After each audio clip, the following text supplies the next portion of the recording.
राम राम प्यारे मित्रों।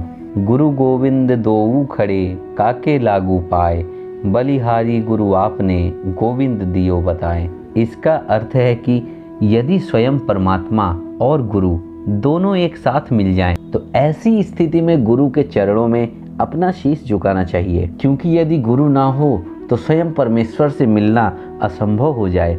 बिना गुरु के परमात्मा नहीं मिलते हैं। गुरु के लिए जितने शब्द कहो उतने ही कम है।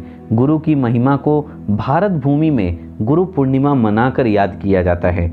लेकिन क्या आपको पता है कि आखिर इसी दिन को गुरु पूर्णिमा क्यों मनाई जाती है? यह बात हजारों वर्षों पुरानी है, जब भारत भूमि में एक अत्यंत तेजस्वी दिव्य बालक का जन्म हुआ।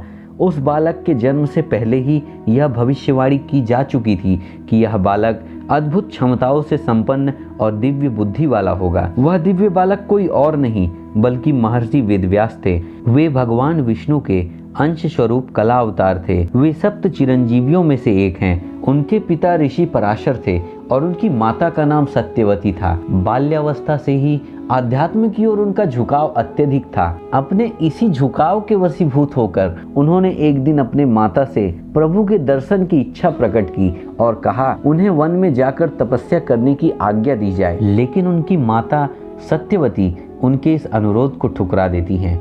लेकिन बार बार बात पे अड़े रहने के कारण माता सत्यवती ने वेदव्यास जी को वन में जाने की आज्ञा दे दी और कहा जब घर का स्मरण हो जाए तो लौट आना। इसके बाद वेदव्यास तपस्या करने वन में चले गए और वहां उन्होंने कठोर तपस्या की। उस तपस्या के प्रताप से वेदव्यास संस्कृत भाषा के प्रकांड पंडित बन गए। उन्हें संस्कृत पर ऐसी महारत प्राप्त हुई कि उनके सामने वेदों का रहस्य उद्घाटन होने लगा। इसके बाद उन्होंने चारों वेदों का विस्तार किया, 18 पुराण, महाभारत तथा ब्रह्मसूत्र की रचना की। महर्षि वेदव्यास जी को अमरता का वरदान प्राप्त है, अतः आज भी महर्षि वेदव्यास किसी न किसी रूप में हमारे बीच उपस्थित हैं।